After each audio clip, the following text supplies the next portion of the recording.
He wanted no responsibilities of married life. He wanted to go back to school. I put him through school, and he got a wonderful job, and he never came home. After work, he would go drinking, and I would be sitting home saying to myself, my God in heaven, just don't get pregnant.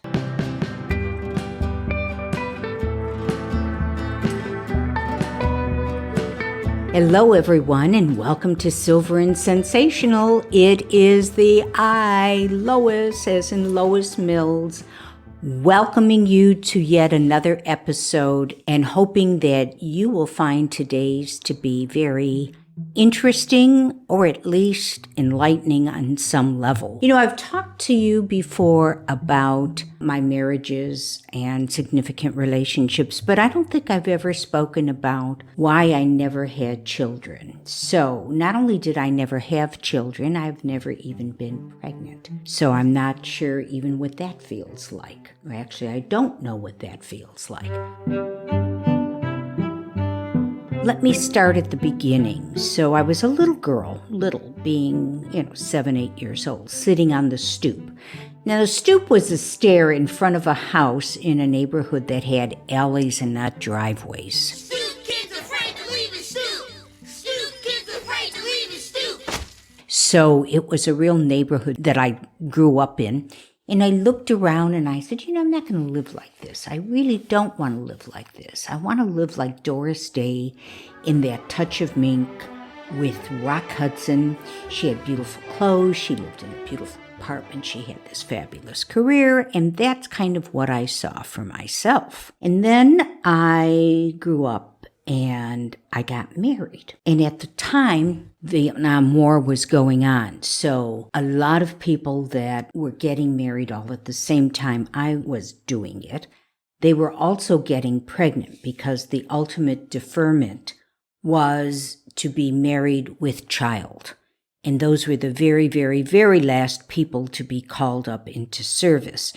And for those of you who don't go back as far as me, of which I'm sure there's lots of you, that was during the days of the draft. Guys were drafted, and so if you didn't make a certain grade point average in school, you were 1A, and it went on from there. But the ultimate deferral was having children. After I married, it wasn't very long after, I realized I had married I don't even know that you could call him a man-child, but he was definitely a child husband. He wanted no responsibilities of married life. He wanted to go back to school. I put him through school, and he got a wonderful job, and he never came home because after work he would go drinking.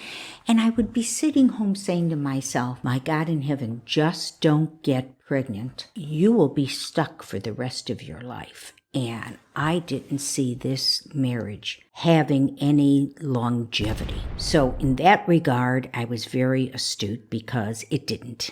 It ended after 7 years and probably should have ended after 1 year, but it ended after 7 years. And then I was single for about 3-4 years, and I met husband number 2. My career was really taking off. I was really starting to come into my own career-wise, and I loved it. I loved what I did, and I think for a lot of it, I probably put all of my energies in that so that I didn't have to deal with what my real life was, which was not, again, all that happy. But it was a good partnership, and in that regard, far better than my first marriage.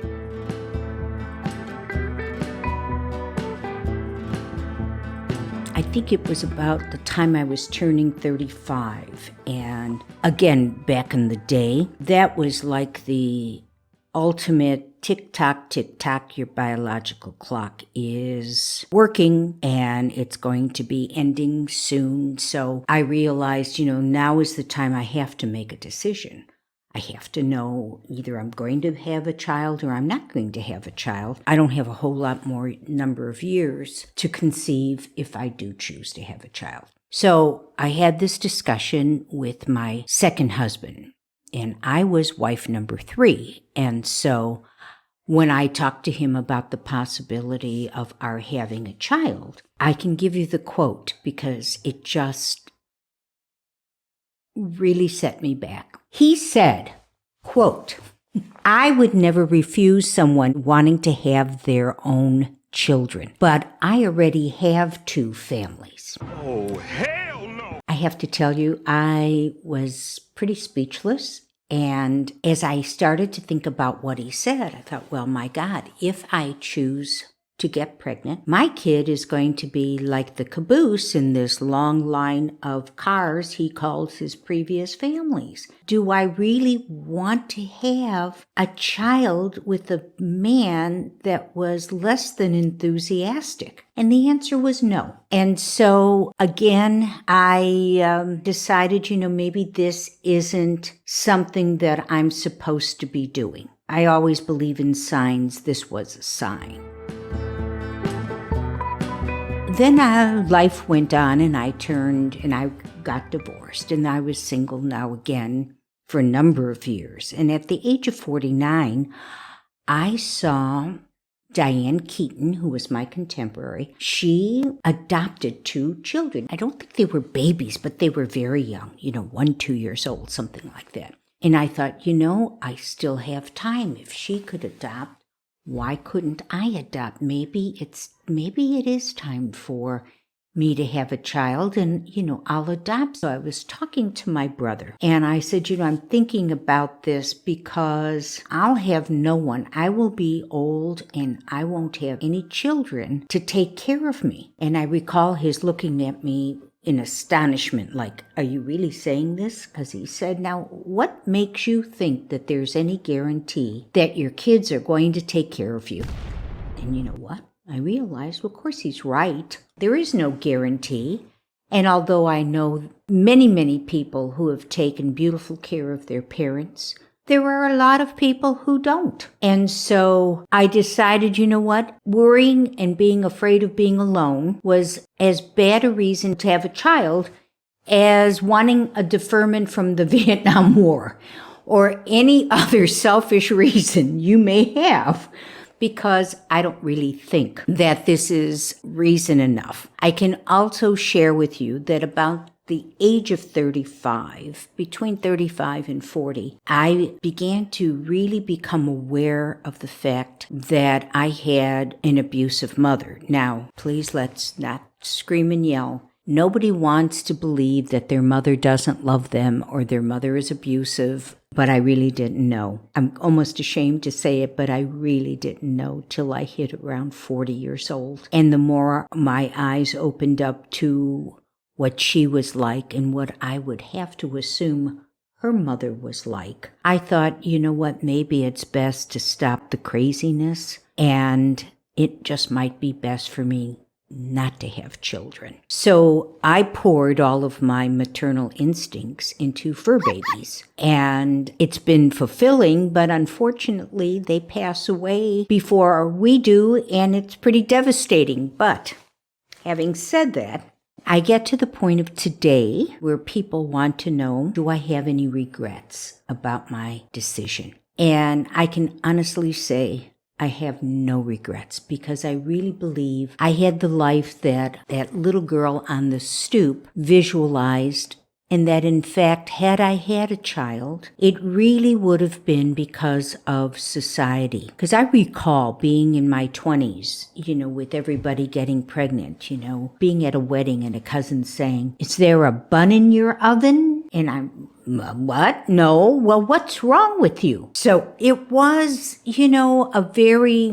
back then, it was not very common to not have children. I think we see more of that today, where people are deciding against having children for a number of reasons, but I believe that the biggest reason is that it's just too expensive. And another reason is people worrying about the state of the world. And bringing a child into it, to some people, may feel very irresponsible. And I can understand and empathize with those thoughts. And then there are those women who want children, have children, and how about the number of single women without significant others in their life who are using various methods to get pregnant and to have children on their own? And I salute them, because if you want a child, I would not hesitate. Today, if I were in that situation wanting a child, I wouldn't hesitate one moment in getting pregnant and having a child. But like I would think for anyone considering having children, please make certain that you have the money to have a child so that you can support the child, you can pay for good child care, and you can be able to save for their future education. Just in case you don't produce that genius who's going to have full scholarships to every fine university that exists in the world.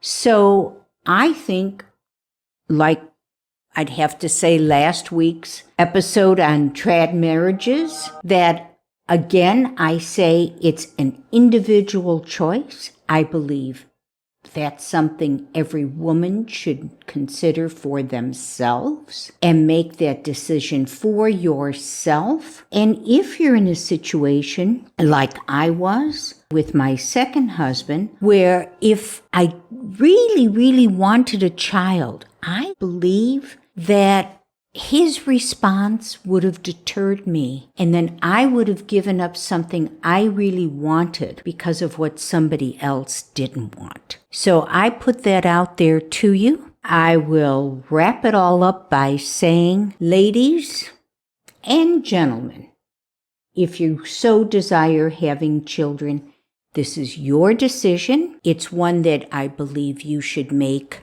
very carefully, with a great deal of responsibility, because parenthood is a forever status. When we go in and sign in and it says, single, widowed, divorced, it doesn't say parent.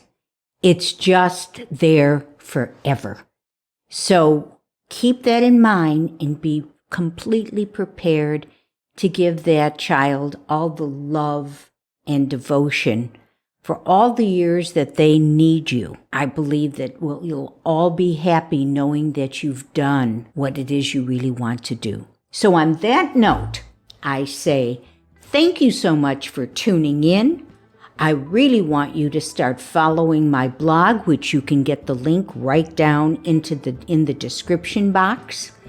In the meantime, if you haven't subscribed, you know the routine. Go ahead and subscribe. Doesn't cost anything for those of you who are apprehensive about the word subscription. Doesn't cost anything, helps us. Hit the like button. Do comment if you've got something that's on your mind and you want to share with the rest of us.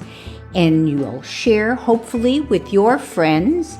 Hit the notification bell so you know when our next episode drops, which our Jessica generally does at midnight Central Time, Friday mornings. In the meantime, thank you again. I love you for tuning in. Be well, stay safe, and I look forward to seeing you next time. Bye now.